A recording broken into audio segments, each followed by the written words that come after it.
When someone confessed to me, my roommate said I was like a bus that anyone could get on. Someone confessed to me on the confession wall, but my roommate's boyfriend commented below saying I had slept with every guy on campus. I was so angry that I wanted to call the police. But my roommate begged me to forgive her boyfriend and promised she would make him apologize to me publicly on the confession wall. Unexpectedly, before the apology came, a short video started circulating in the class group chat. Everyone said the female lead in the video was me. The school then called me in for a meeting and told me to take a leave of absence. When I got home, my parents no longer wanted to acknowledge me as their daughter. Having lost everything, I fell into depression and, overwhelmed by endless rumors, I attempted suicide. When I opened my eyes again, I was back on the day my photo was posted on the confession wall.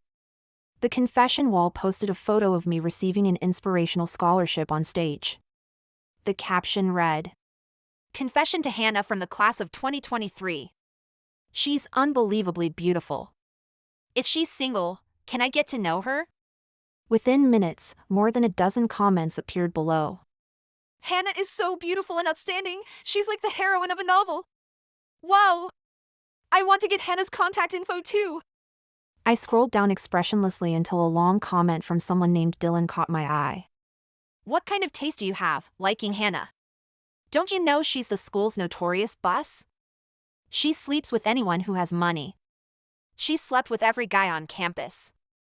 Soon someone replied to him. "Who's the crazy person spreading rumors here?" I don't know which word hit a nerve with Dylan, but he responded with a long message again. "Rumors? I saw her with someone doing that broad daylight, not even in a hotel, but in a corner. She only fools you freshmen. Everyone knows her scholarships and honors came from sleeping around." Seeing this comment, I couldn't help trembling all over, and my phone slipped from my hand onto the floor. "Hannah, you look awful," my roommate said as she picked up my phone and glanced at it, then gasped. "Madison, why is your boyfriend leaving such comments under the confession wall post?" Madison came over looking confused. After reading the comments, her face instantly flushed. The other roommates also read through the whole comment and defended me. "Dylan's words are so nasty. This is definitely slander. Hannah, you should report this to the police." "No, don't call the police." Madison looked remorseful. "Hannah, I'm sorry. There must be some misunderstanding. I'll go find him right now and make sure he deletes the comment and apologizes to you online." Madison looked sincere.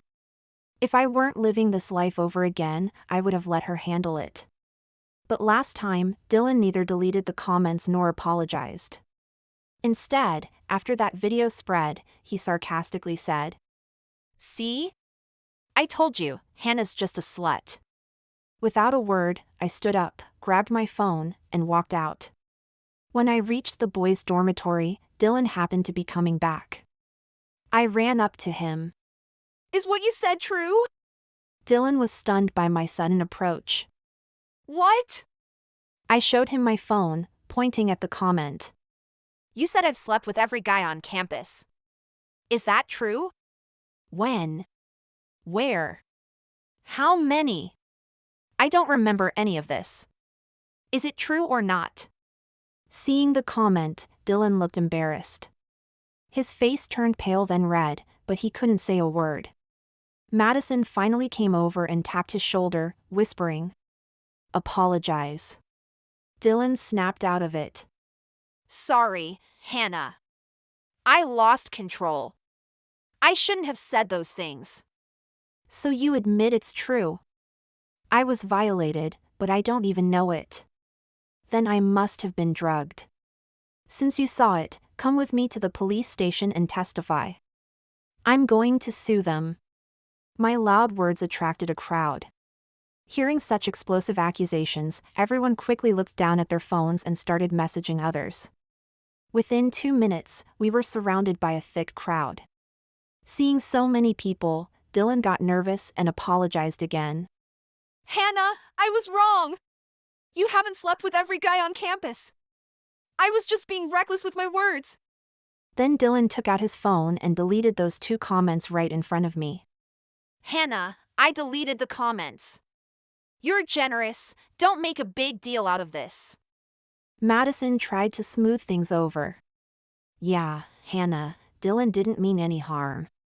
Maybe he saw the wrong photo and thought you were someone else. Please forgive him. Saw the wrong photo? Photos can be mistaken, but not the name. The comment section was full of my name. I don't believe Dylan didn't notice. These two were working together to brush this off lightly. I pursed my lips, took out my phone, and pointed to another comment.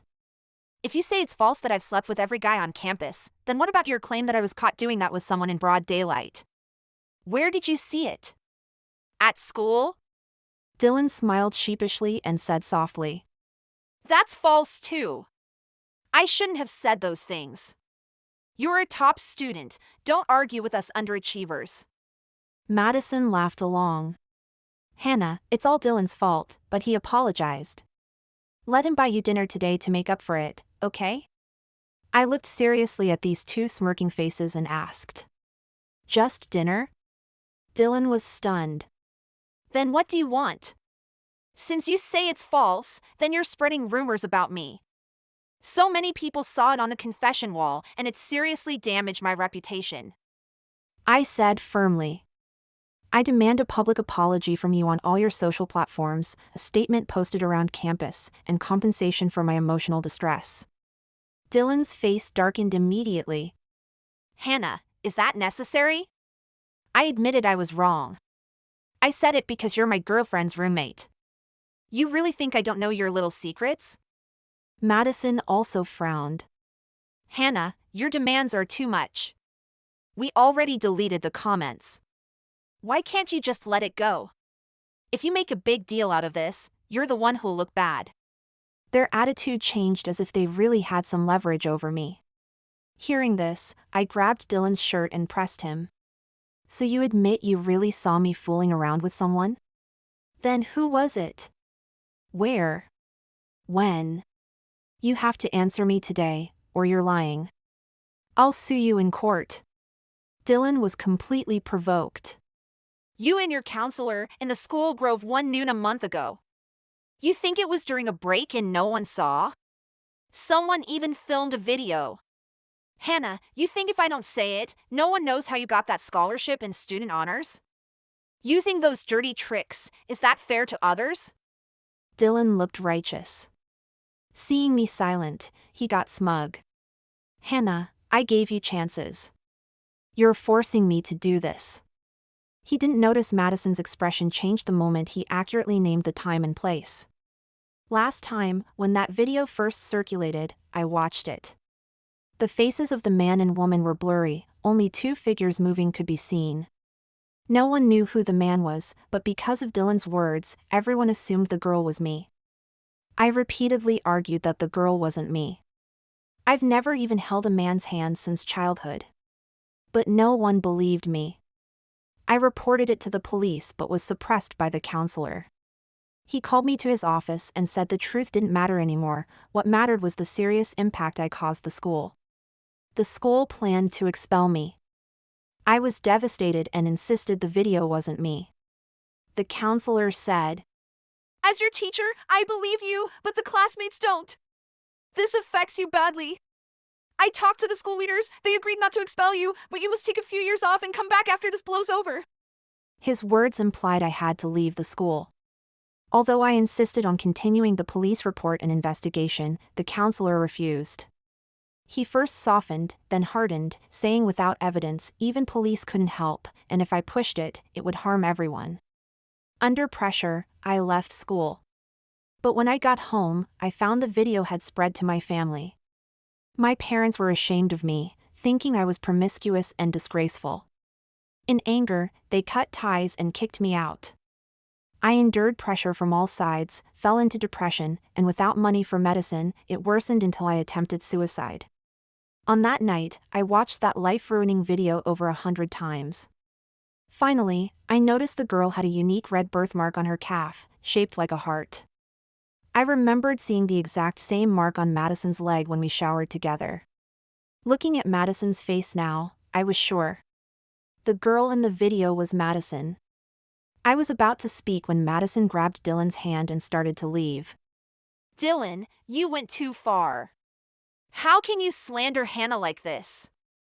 We all know Hannah earned her scholarship on her own. What you said is hurtful. Madison, you're too kind, that's why people take advantage of you. Dylan said angrily. You work so hard but can't get the scholarship. She got it after sleeping with the counselor. It's unfair. I want to make this public, to get justice for you and everyone else. At that moment, someone in the crowd suddenly shouted. Well said. Applause started spreading among the onlookers. Some people started looking at me, their gazes familiar. Last time I left school, they looked at me just like this. Their stares made me feel completely uncomfortable. With so many people supporting him, Dylan seemed to find backing. Hannah, what else do you have to say? He was sure I would run away in panic. I calmed myself and stared at him. You said there's a video. Where is it? You didn't make it up, did you? If you can't show the video, then you're just spreading lies. Dylan got furious. Hannah, you're really stubborn. I'll show you the proof right now. Ignoring Madison's attempts to stop him, he tapped on his phone. The video I saw last time appeared before me. That's you, don't deny it. Many people recognized you. Hannah, you think just because people call you the campus beauty, you're innocent? This video has spread all over our dorm group. If I hadn't stopped them, they would have posted it in the whole school group. Dylan looked self-righteous, with a hint of provocation in his eyes. Everyone around was watching my reaction. Some were ashamed, some embarrassed, and some just outright denied it. Under all those eyes, I took out my phone and dialed 911. Hello, is this 911? I was assaulted while unconscious. There are witnesses and evidence. Please come quickly and don't let the suspect escape. Maybe I sounded so serious that the police arrived in less than 10 minutes. Who called the police? I did. Officer, please come quickly. I waved at the officers, and the crowd automatically made a path. When the police came in, I cried. Officer, about a month ago, I was assaulted, but I don't remember anything. Maybe I was drugged. Please don't think I'm imagining it. I have witnesses. I pointed to Dylan beside me. The officer took notes and asked Dylan. Did you see her being assaulted? When? Dylan got scared the moment the police appeared. He stammered. I don't know. Officer, I don't know anything. The officer looked back at me. I cried harder. He knows. Everyone just heard him, and he even has the video. I looked at Dylan and pleaded. Dylan, are you scared because the other person is a teacher? Don't be afraid. The police are here, they will protect us. Let's send this unethical teacher to jail together. The once bold Dylan now shrank back like a turtle. You're talking nonsense. This has nothing to do with me. I know nothing. He knows. At that moment, another roommate, Lauren, stood by me. I can testify. He did say those things and showed us the video. Lauren smiled at me after saying that. Lauren also runs a gossip account, so I knew she wasn't entirely on my side but wanted to dig into the drama. With a witness, the police gave Dylan some psychological pressure, and he confessed everything. He said he was bored that noon and used his new telescope to look around. Suddenly, he spotted two people in the grove and filmed them with his phone. The officer got serious. Why were you using a telescope? How could you see that far? Are you two working together? Dylan quickly denied it. No, I was using the telescope to watch the girls' dorm next door. Sometimes they don't close the curtains when showering. If lucky, you can even see them changing clothes. That shouldn't be related to this. Dylan was honest, the police only asked a little, and he confessed everything. Hearing this, the female students present got angry and scolded him shamelessly. The officer asked again. How did you know the man was her counselor? Dylan said after filming the video, he waited in the grove to see who the two people were. He waited a long time before the man came out. The officer asked. Did you also see Hannah come out? What was her state? Dylan shook his head. I didn't wait for her to come out. The man came out shortly before I got a call from my girlfriend, so I went to buy milk tea at the school shop. Dylan glanced at Madison. Madison's face was paler than paper, and Dylan felt sorry for her. Officer, my girlfriend looks unwell. Can I take her to see a doctor? The officer looked at Madison. You can't leave, but someone else can accompany her. When another roommate tried to take Madison away, Madison quickly grabbed my hand. Hannah, don't pursue this. Even if it's cleared up, your reputation is ruined. I'll make Dylan apologize to you online like you asked, okay? Before I could speak, Dylan got anxious. Maybe because he already spilled his secret, Dylan felt no burden. He mocked. Madison, you're too kind. She's the one making a fuss. Whether her reputation is ruined doesn't concern us. Didn't you say her scholarship came from sleeping with the counselor? Let's just play along and see how long she can keep up the act. I smiled quietly inside. I can act until the finale, but your girlfriend doesn't look like she can hold on much longer. You didn't see the girl's face. How do you know it was Hannah? The officer's question brought us back on track. Dylan said although he didn't see the girl's face, he saw her clothes. Later, he saw the same clothes on our dorm balcony and asked Madison, who said they were mine. Hearing this, I cried even harder. Officer, you heard everything. That girl is definitely me. Please catch the bad guys. At my urging, the police contacted my counselor, Benjamin. Benjamin was at school and arrived within 10 minutes, bringing security guards. At his signal, the guards started clearing the surrounding students. But in no time, not only students from our school but also from nearby schools came to watch. They surrounded us tightly. Even when the guards shouted that watching would cost them credits, few paid attention. Benjamin seemed to know the whole story. He shook hands with the officers and smiled. Officers, I'm their counselor. I understand the situation. This is just a misunderstanding. I'll handle it. Then he walked up to me and whispered, Hannah, what's wrong with you? Why can't you solve this with the school? You're making a big deal. Your honors and scholarship might be revoked. You're damaging the school's reputation and could be expelled. The same old story. Last time when I first reported to the police, I was scared off by this and withdrew the report. But now that I've been reborn, I just want to clear my name and don't care about the school or scholarships anymore. From last time, I learned the more obedient kids get bullied more. I wiped my tears, looked at Benjamin, and raised my voice sharply. Mr. Benjamin, what do you mean? You not only assaulted me but now want to expel me? Everyone looked at the counselor. His face reddened, and he stammered. I didn't mean that. Stop pretending, Mr. Benjamin. I said sadly. You drugged me and took me to the grove to do those things. You destroyed my innocence. Tell me, how did you drug me? Who drugged you? Don't say things without evidence. There is evidence. I pointed at Dylan. He's the witness, and he has the video of you harming me. Benjamin's face instantly turned ugly. He asked Dylan, What evidence do you have? Student, if you slander a teacher, you'll be expelled. At this point, Dylan didn't care anymore and took out the video. Benjamin was stunned but immediately denied.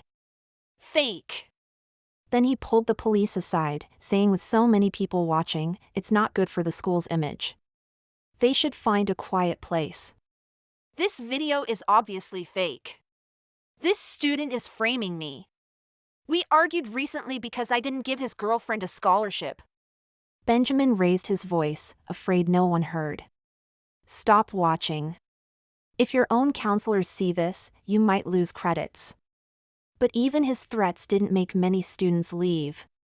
Everyone knew there's strength in numbers. Hearing this, Dylan got angry. Fake? There's a camera at the Grove's exit that definitely caught their faces. Check it yourself to know the truth. Benjamin and Madison's faces turned pale. Naturally, they didn't want the footage checked. One tried to persuade me, the other tried to persuade Dylan, hoping this would just blow over. But no matter how Benjamin persuaded me, I cried and insisted he hurt me and I needed justice. Dylan comforted Madison. Madison, don't be scared just because he's a teacher. Teachers can't hide the truth. Look at Hannah, she's so strong. We really wronged her. I already scouted the place. With our insistence, the police went to get the footage. Then they took us to the monitoring room to watch the whole thing. The students watching outside couldn't get in. Lauren volunteered to stay with me, saying she was afraid those people would bully me. I agreed.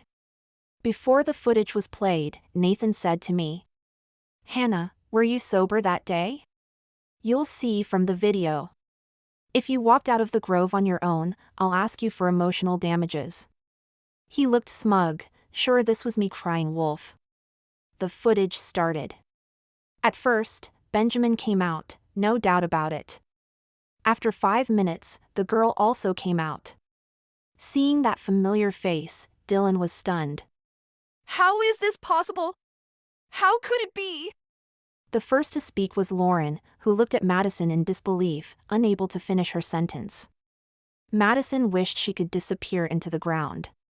Dylan's face turned pale, and he urged the staff to speed up the video playback. No way, it can't be her. Check again, see if anyone else shows up later. But it was a holiday that day, so no one else went into the Grove, which is why those two chose that spot. After watching 4 hours of footage at 16 times speed, there was no one else entering or leaving the Grove. The officer turned to Benjamin. So this isn't a doctored video, right? What's really going on? Seeing the truth was out, Benjamin knew if he kept talking, he'd really become a criminal, so he confessed everything. It turned out Madison wanted the scholarship and chatted with Benjamin every day, saying things she shouldn't have. Faced with her seduction, Benjamin lost control and got involved with her. But since the scholarship committee was strict this time, he couldn't manipulate the process, so nothing came of it. Because of the scholarship, their relationship ended. To avoid misunderstanding, Benjamin told the police. She was willing.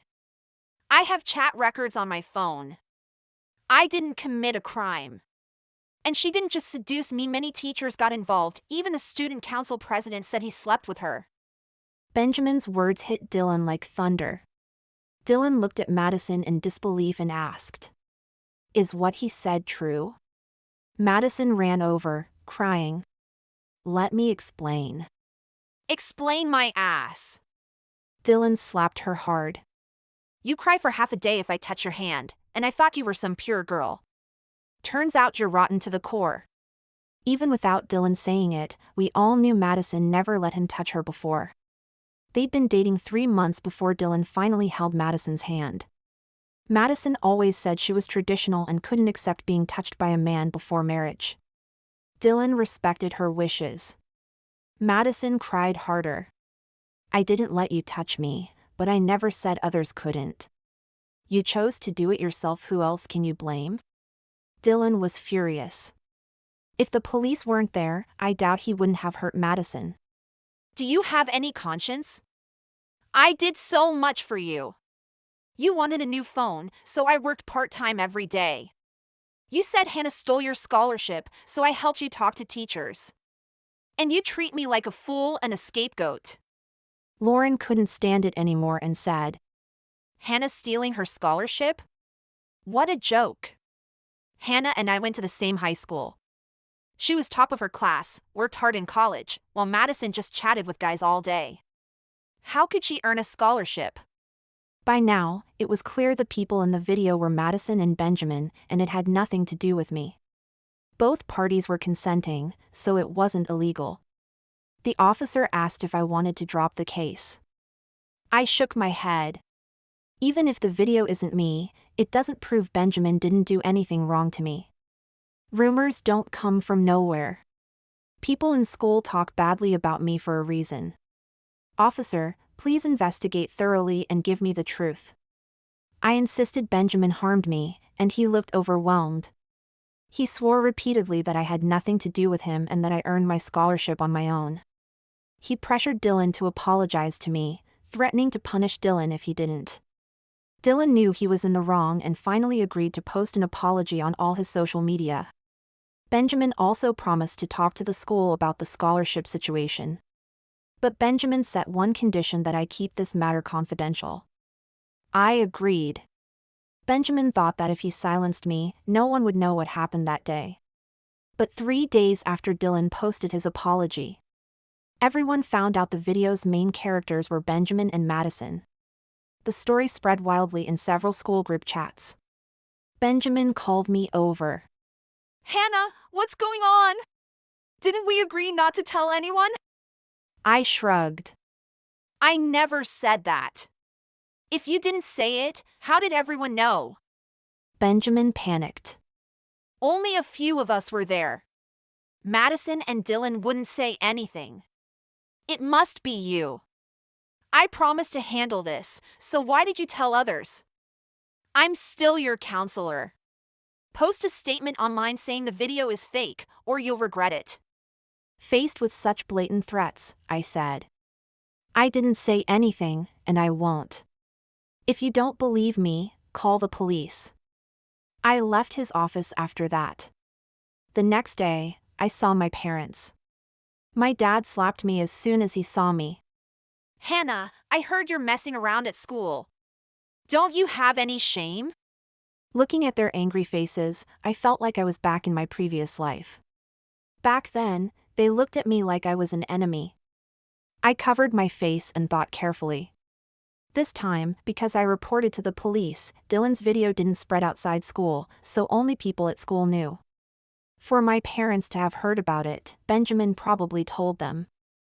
I held back my pain and told them everything that happened. I thought telling the truth would calm them down.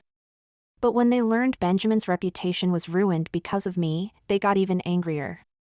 My dad pointed at me and scolded. Are you stupid? You offended your counselor. Let others spread rumors, but you made it a big deal. What will you do in the future? My mom added, Hannah, your dad's right. You offended your counselor. What if he makes things hard for you later? You shouldn't have listened to those rumors in the first place. Hearing their words, my heart sank. I remembered last time when I came home, they blamed me for not reporting it sooner, saying rumors don't come from nowhere if you're innocent. They kept nagging me about reporting to the police. I said, enough. If you think I'm wrong, then don't call me your daughter. Then I left. My dad shouted after me. We're only trying to help you. What's with your attitude? Do you think making this a big deal helps you? People only say those awful things because of your behavior. I was disheartened. Yeah, my behavior is a problem. Then don't call me your daughter. Cut me off. In this world, parents' pride is everything. Seeing they couldn't force me to admit fault to Benjamin, they stopped trying and left angrily, warning me I'd suffer if I kept going. I went back to the dorm and immediately found Lauren, asking, Was it you who told them? Lauren looked guilty. What? Did you leak the Madison and Benjamin thing? Lauren nodded and apologized. I couldn't stand it. I didn't expect Benjamin to blame you for everything. I'll talk to him and tell him to stop bothering you. I stopped her, shaking my head. Benjamin's scum. Do you want to help me expose him? That night, the video of Madison and Benjamin spread online. Lauren and I wrote a detailed post about everything and posted it on the confession walls. Not just our school's confession wall, but several nearby schools' walls too. Lauren had a marketing account, and we spent all our money promoting it. The story went viral instantly. I became famous. Many girls praised my courage, saying my actions were textbook examples of fighting false rumors. As I got more famous, Madison and Benjamin's reputations got worse. Madison eventually dropped out. I heard her family was very traditional and proud of her academic success since childhood. They wanted her to succeed on her own, but after college, she lost self-control and got distracted by the flashy world.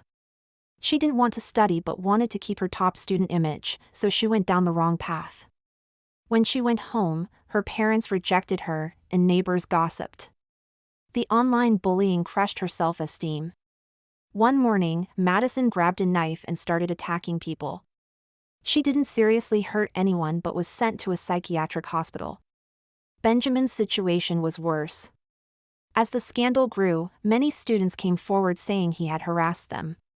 The school suspended him and formed a special team to investigate his past bribery and harassment. Shockingly, he didn't just harass his students but also lured a neighbor's underage child. Benjamin was sent to jail. Not only did those two suffer, but Dylan also dropped out half a month later.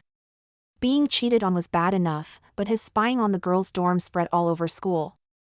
All the girls despised him. Sometimes when he walked on campus, people would rush up and ask about his family. His roommates were blamed too, and everyone wanted to avoid bad luck, so they switched dorms. Dylan couldn't stand the isolation and chose to quit school. But before leaving, he beat up the student council president to avenge his betrayal. After the fight, he found out Madison was the real boss, hooking up with several guys.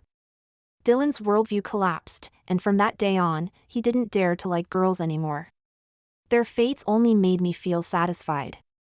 For the rest of the time, I studied hard, earned scholarships, and worked part-time. Finally, in my senior year, I got accepted to a school abroad. Over the past 2 years, my parents tried to be nicer to me. But I knew they weren't sincere, they just felt pressured by others. Many years later, I lived abroad. I met a husband who loved me and had a lovely son. When my parents called, I answered politely but coldly. If they said they wanted to visit, I'd find an excuse to refuse. When they got old and sick, I never went back to see them. Many said I was heartless and cruel to my parents. But they never experienced that kind of despair, so they had no right to judge me. Only after my parents passed away did I return to the land I loved.